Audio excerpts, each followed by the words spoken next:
Hai teman-teman, bagaimana kabar kalian? Semoga kalian baik-baik saja ya.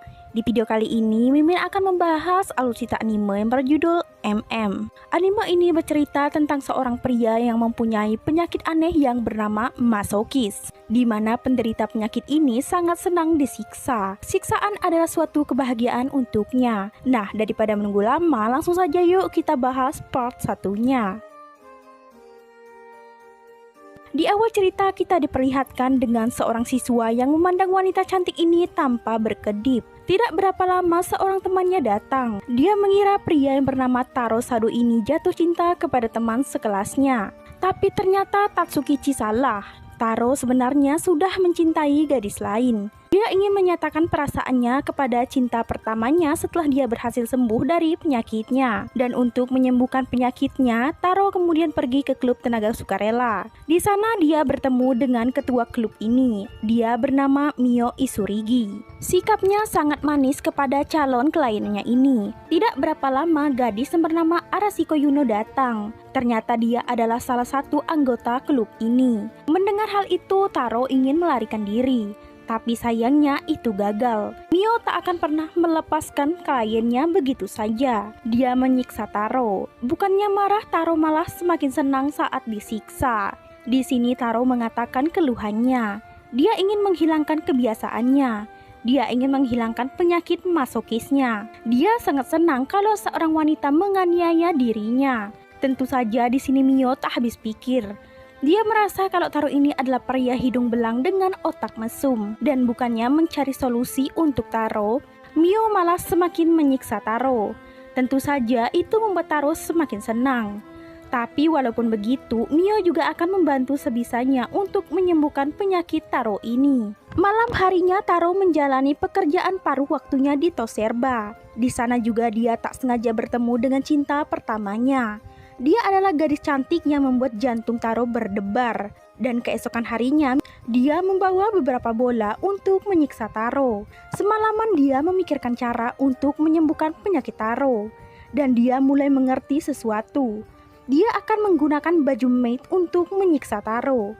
Dia terus memukul bola-bola ini ke arah Taro. Taro semakin senang dengan pukulan ini. Tapi dia juga harus menghindar, kalau tidak dia bisa mati.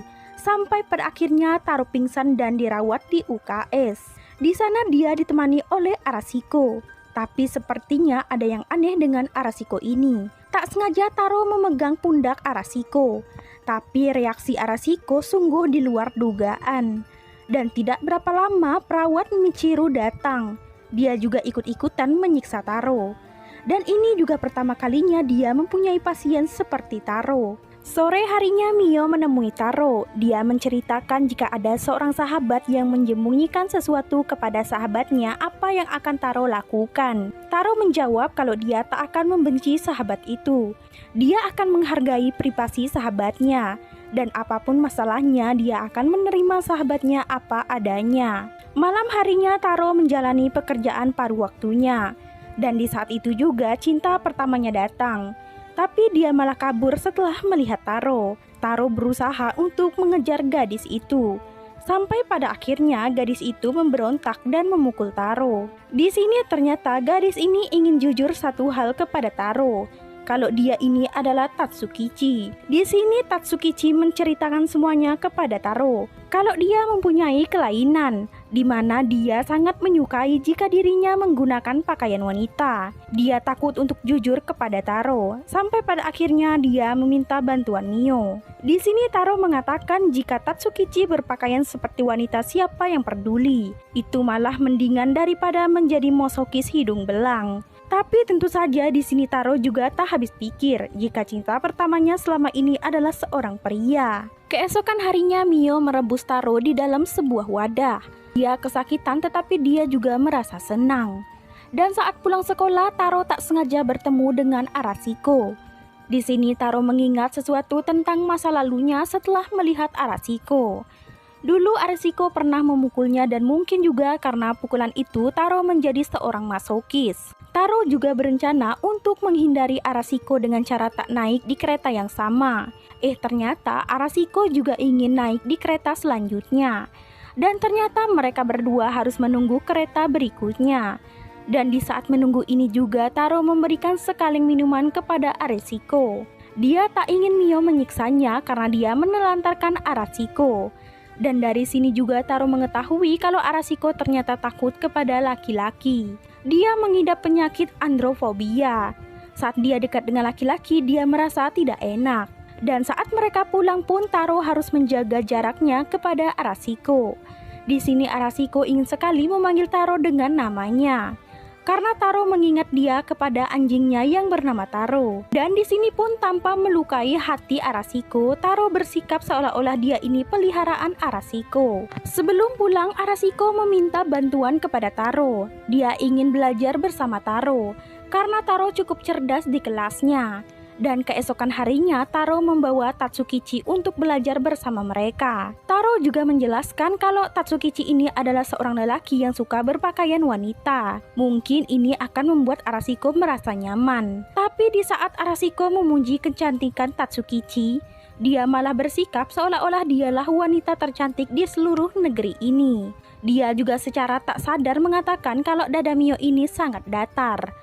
Tentu saja itu membuat Mio sangat marah dan langsung menghajarnya. Di hari selanjutnya tibalah saatnya mereka ujian. Hasil yang mereka dapatkan ini sangat memuaskan. Arashiko tak perlu ikut remedial. Ini berkat kerja kerasnya selama ini.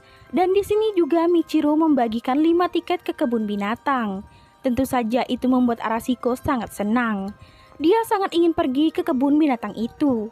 Dan mereka semua pun setuju untuk pergi keesokan harinya. Keesokan harinya Taro dan Arashiko datang terlambat ke kebun binatang.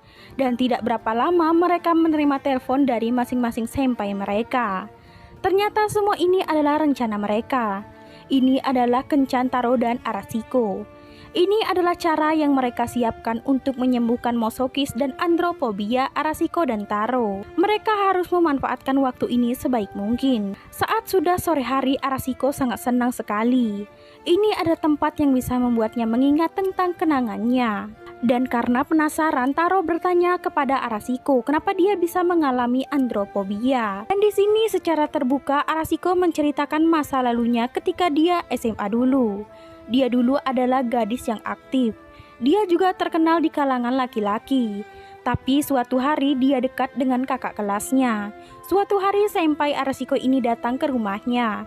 Dia memaksa Arashiko untuk menciumnya. Karena Arashiko menolak, dia malah memukul Arashiko. Dia juga mulai menyebarkan berita hoax tentang Arashiko di sekolah. Mendengar cerita ini tentu saja membuat Taro semakin sangat emosi. Dan nasibnya dengan Arashiko juga tak jauh berbeda. Saat pulang Arashiko selalu memeriksa pesan dari Mio. Dia sangat senang bisa bertukar pesan seperti ini. Dia juga tak memiliki banyak teman untuk bertukar pesan. Mendengar hal itu Taro merampas ponsel Arashiko dan dia menyimpan nomornya di ponsel Arashiko. Dan mulai sekarang mungkin mereka akan sering bertukar pesan. Dan di sini juga ternyata ada teman Arashiko yang datang ke rumahnya. Dia adalah Yumi, sahabat Arashiko. Di sini juga Yumi sudah mengenal Taro lewat cerita Arashiko. Dia juga tahu Taro seorang mosokis hidung belang. Dan keesokan harinya di sekolah, Mio masih berusaha mencari cara untuk menyembuhkan Taro. Tapi tetap saja bukannya kesakitan, dia malah merasa senang. Dan saat pulang sekolah, Taro mengingat apa yang pernah Arashiko katakan sebelumnya kepada dia. Kalau dia sangat takut kepada laki-laki karena masa lalunya. Dan di sini juga Yumi datang menemui Arashiko. Dia ingin mengajak Arashiko untuk pulang bersama. Dia juga ingin bertemu dengan Mio, teman klub Arashiko. Dan saat sudah bertemu, betapa kagumnya Yumi dengan kecantikan yang dimiliki oleh Mio ini. Dia juga meminta izin untuk memijat tubuh Mio. Mio menjadi terangsang karena pijatan Yumi ini. Di sini Mio meminta Taro untuk membantunya lepas dari Yumi. Dan di saat Taro ingin membantu Mio, tangannya tak sengaja menyentuh Arashiko. Dan itu membuat emosi Arashiko naik. Dan hal itu juga dilihat oleh Yumi, sahabat Arashiko. Setelah kericuhan tadi, ternyata maksud kedatangan Yumi ke klub mereka adalah dia ingin mengatakan kalau Arashiko mungkin akan pindah ke sekolah khusus wanita. Dan mungkin saja di sana Arashiko akan bahagia. Dia juga tak yakin kalau penyakit Arashiko akan sembuh jika mosokis hidung belang ini ada di dekat Arashiko. Malam harinya di saat Arashiko pulang berbelanja, dia tak sengaja bertemu dengan seorang pria. Dan kejadian ini juga dilihat oleh Tatsukichi. Setelah kejadian malam tadi, Arashiko tidak masuk sekolah. Saat ditelepon dia juga tak mengangkatnya. Dan nomornya juga sempat tidak aktif. Mendengar cerita Tatsukichi ini membuat Taro sadar kalau ada sesuatu yang terjadi kepada Arashiko. Dan saat Taro sudah sampai ke rumah Arashiko, keadaan Arashiko ini benar-benar tidak baik-baik saja. Dia sangat ketakutan. Dia pun menceritakan apa yang terjadi kepada dirinya. Kalau tadi malam dia bertemu dengan laki-laki yang membuatnya menjadi andropobia. Dia juga sempat meneror Arashiko lewat pesan-pesan telepon. Tentu saja apa yang menimpa Arashiko ini membuat Taro sangat marah. Dia kemudian pergi menemui lelaki brengsek yang telah mengganggu Arashiko. Saat Taro sampai di sana, ternyata lelaki itu sedang bersama wanita lain. Taro merasa tak terima. Dia mencoba menghajar pria ini. Tetapi sayangnya Taro selalu gagal. Dan tampaknya juga pria ini sangat ahli dalam hal bela diri. Tapi anehnya semakin dia dipukuli, dia tak tumbang. Apakah mungkin karena dia seorang masokis? Dan ada satu kesempatan yang membuat Taro berhasil memukul pria ini sampai dia tersungkur. Itu pun berkat bantuan dari Mio. Ternyata Mio tidak datang sendirian. Dia datang bersama Yumi dan Michiru. Mereka melakukan sesuatu kepada pria ini agar dia jera untuk mengganggu Arashiko. Dan setelah menghajar pria tadi, Taro pergi ke rumah Arashiko. Walaupun wajahnya babak belur, dia memberikan foto pria yang mengganggu Arashiko. Dengan begini mungkin pria itu tak akan mengganggu Arashiko lagi. Dan keesokan harinya Arashiko menemui teman-temannya. Dia mengatakan kalau dia mungkin tidak akan pindah dari sekolah ini. Dia tidak sendiri lagi karena ada beberapa sahabat yang akan menjaganya. Dan keesokan harinya Yumi juga memutuskan untuk bersekolah dengan sekolah yang sama dengan Arashiko. Nah teman-teman, itu tadi adalah part 1 dari anime berjudul MM. Bagaimana menurut kalian? Komen di bawah ya. Dan sampai jumpa di part 2 berikutnya. Bye bye.